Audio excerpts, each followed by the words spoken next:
olutalo Muhoozi lwaggudde ku ambasada wa Turkey bwe lutyo munnange lutuuse ku mutendera oba oli awo gwenza okugamba nti kakati wano katulabe ekiddako. Ono nno bw'atyo ayambalidde ambasada wa Turkey wano e Uganda. Owa Amerika yamwesonyiwa, yagenda okulaba ng'agaayiza ky'ataamire n'agamba owange. Kakati owa Turkey ndowooza gw'alabanga omunafunafu. Turkey kozi Turkey mu byafaayo mu history baagiyitako sick man of Europe. Kirabika ndowooza akyagiraba nga sick man of Europe. Kakati munnange Muhoozi Kainerugaba ono nga Chief of Defence Forces owa Uganda, muganda wange atandise ebigambo bye ebitali biwoomu eri eggwanga erya Turkey, era bw'atyo alabudde ambasada wa Turkey wano e Kampala nti bw'aba tasobola kukwata lumbuye ne bamuteeka ku mpingu ne bamuteeka ku nnyonyi akomewo wano. Bw'aba tasobola, bw'ebanga Ankara tesobola kukomyawo lumbuye wano ku mpaka, bamuleete bamumukwase nti lumbuye wuuno, agambye talina makulu, amulabira ddala ng'ali useless. Ayagala buloga lumbuye amufuukidde akayinja mu ngatto ku mutimbagano, era nga ono muganda wange. Bagamba nti akaliro tebiriimu makulu ebyo biki. Abasajja babeerawo buli kigambo kyonna kyokasukka kye batuuka ku ggumba.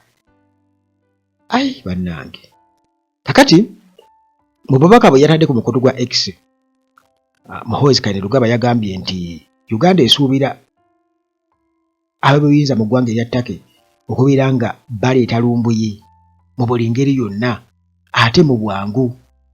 Era n'agamba nti ambasada wa Turkey, envoyi wa Turkey, yagambye nti ono ali extremely useless, talina makulu. Muganda wange kino ne kiraga nti obunkenke bw'amaanyi nnyo, era nga okusinziira ku security establishment eya Uganda ku nsonga eno, ndowooza yabagamba dda temusobola kubaako engeri gye mukikolamu, ne bamuleeta kitegeeza nti ebyaliwo mu biseera biri, mujjukira nga tuli mu biseera bya COVID, mu kaseera ako lumbuye bamukutte bakoze batya, kitegeeza nti Muhoozi yabiri mabega nnyo awo, kubanga no Okello Oryem ne kati lwaki tasooka kugamba Okello Oryem nti oli useless. Kakati munnange bino bikyali biwanvu, naye tuula nkunyumize akawoowo n'akagga. Muhoozi atabuse. Aba maintenance palace gwe bwenna eyeetaaga sola, aba maintenance palace be twogerako balina solar systems zonna gwe ze baali badde munnange olowoozaako. Balina ebyamazzi n'ebyamasanyalaze ne ttiimu ey'abakugu esobola okuyambako okwinstoolinga kyonna ky'oba baguzeeko. Twogera ku byamazzi n'ebyamasanyalaze, aba maintenance palace tosobola kubeera ng'obabuusa amaaso.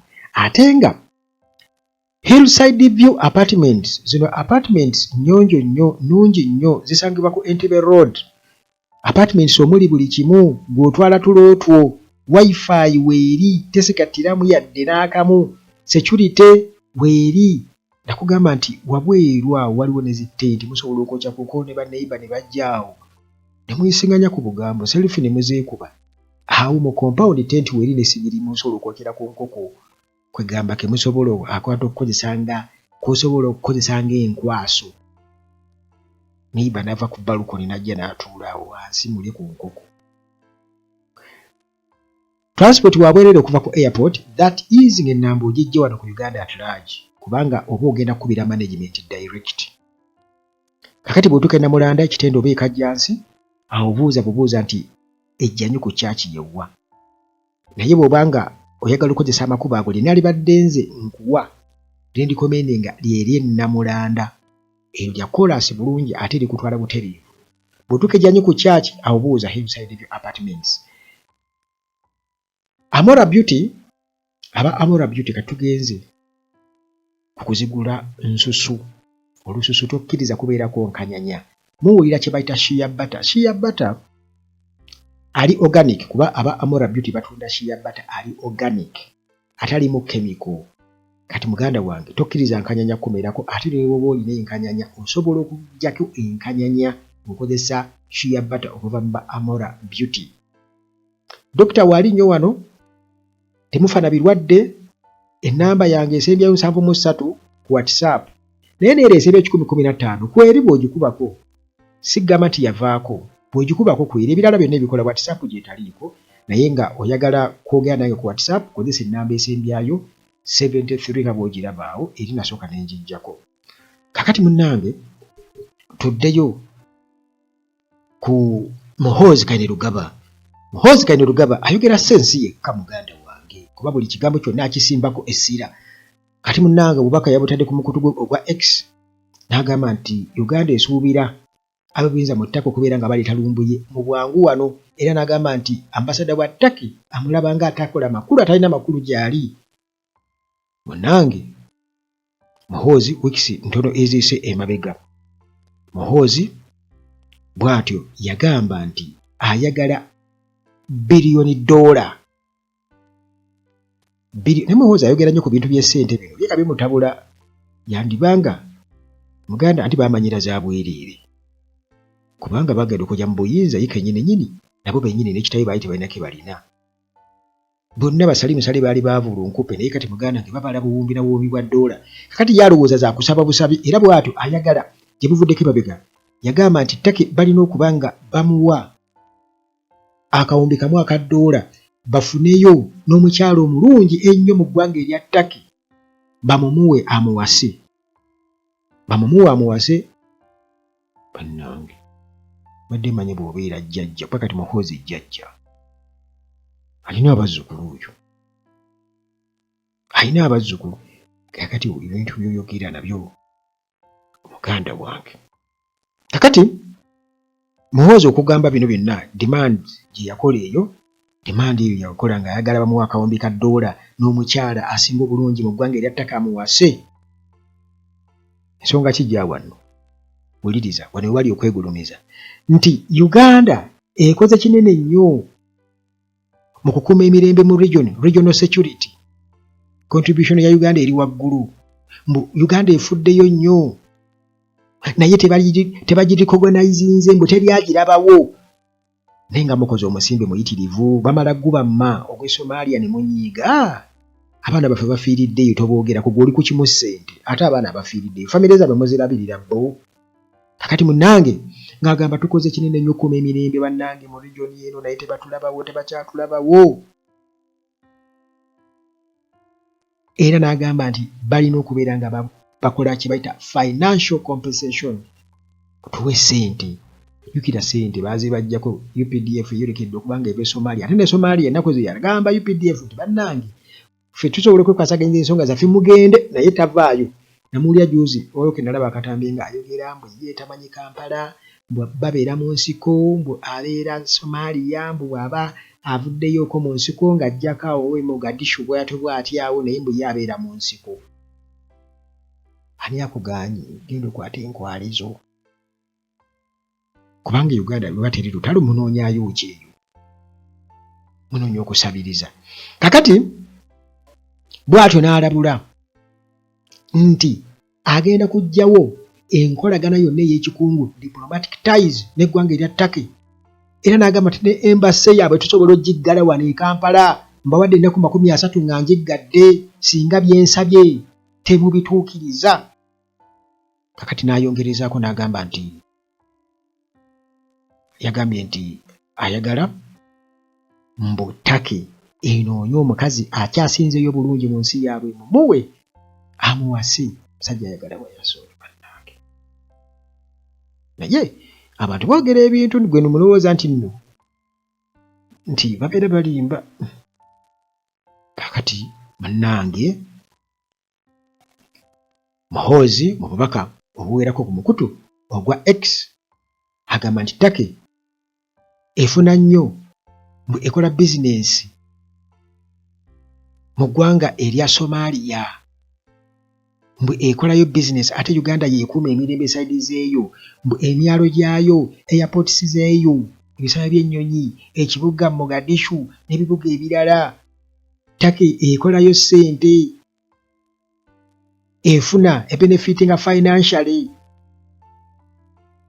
Ndowooza mulaba Muhoozi eggwanga Uganda, amagye ge Uganda ffe getusasulira omusolo ne tugamba za ntugule mu tukola buli kimu, ssente ze beewula katono ozisasula, byonna yeefuula nti birina kugasa ye. Kakati awo we wali obuzibu, era yo ensonga kyo kiraba nti Muhoozi okugenda mu maaso na kino kyakola, abantu nga mutunula abamu museka busesi. Taata we yatukuliyetingira ekintu kyensuubira naye kati takirinako control. Kakati oyo Muhoozi ajja mu maaso eyo ye Uganda, kibula nga n'emisinde gye ng'alabula ataze ku misinde, ye yeerabira ddala okuba nti ali waggulu next to none. Kati munnange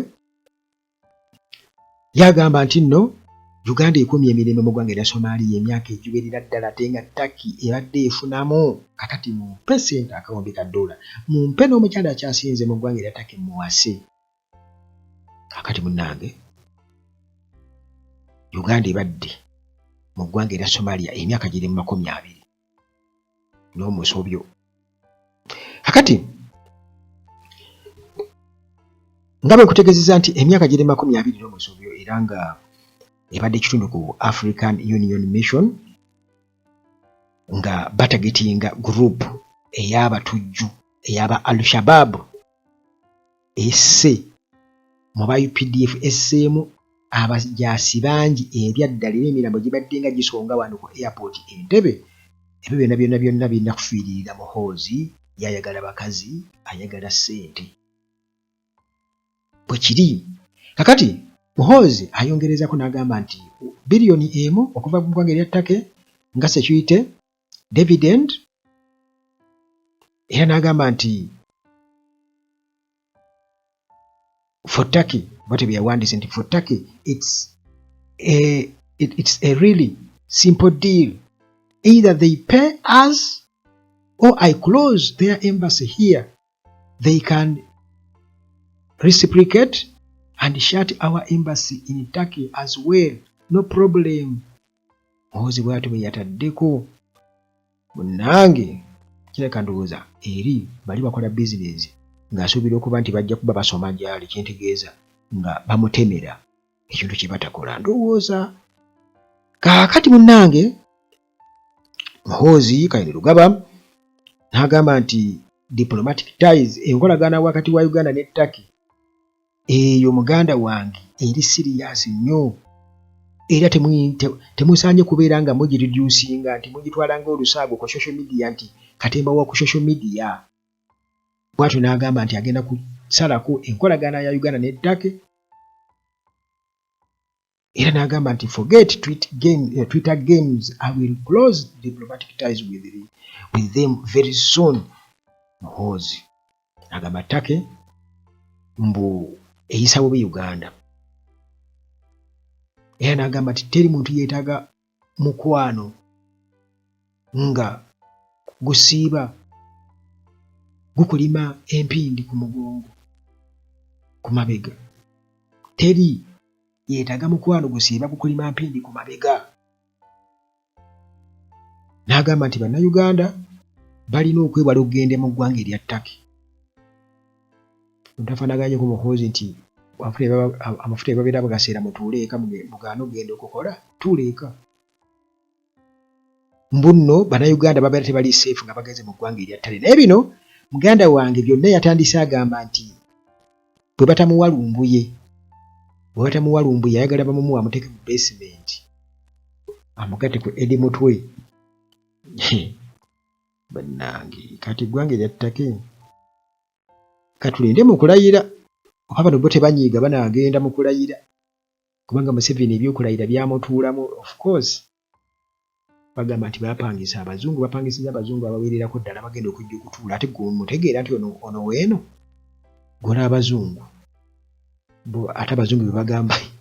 Naye nga sebo kala eyo bw'okubeerawo ng'olayira mbweweesa ekitiibwa naye bwe bagenda okuleeta, kubanga nze kyemmanyi kati ambassador Pope definitely balina okumuleeta naye this time bajja muyisa bulungi nnyo singa Natali bwe baamuyisa kugenda Natali baamutuuza katebe ka plastic 221 kakati guno omulundi jagenda okulaba nga ambassador wa Turkey atudde wali kumpi ne muhoozi ambassador wa US William Pope n'abalala bonna ambassador business balina okubeera nga babayisa bulungi nnyo kubanga ebyo byonna biva ku Robert Kyagulanyi Ssentamu ekigambo kiri kimu ekibavugira mu mitwe amadda ga Robert Kyagulanyi Ssentamu agenda kufaanana gatya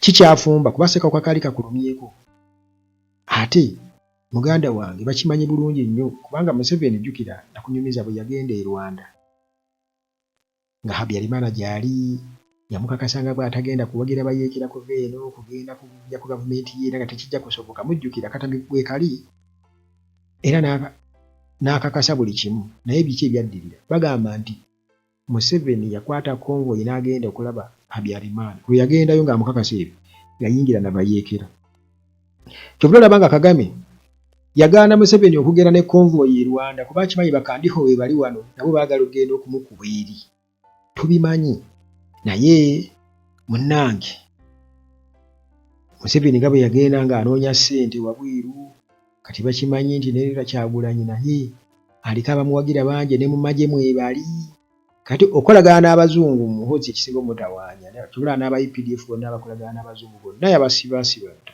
abazungu babagamba ki nze siriiwo mwogere nange kubanga ekintu kyabatabukako dda SFC si be bateeka bambega mu kibagamba fake opposition naye nabo balina Kyagulanyi yabateekamu yabadevelopinga mbe bayita ba fake soldiers ate nga bo bano sera na ba fake soldiers wabula yabateekamu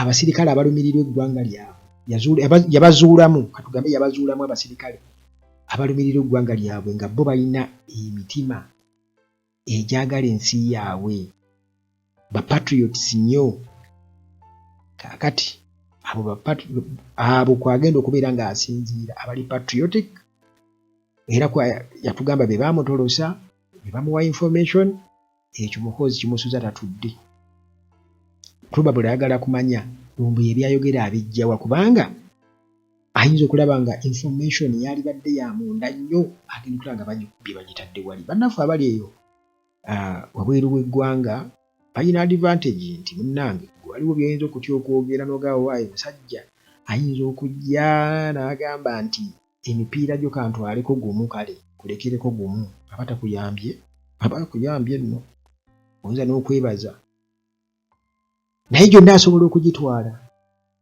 asobola okugitwala abasajja si bangu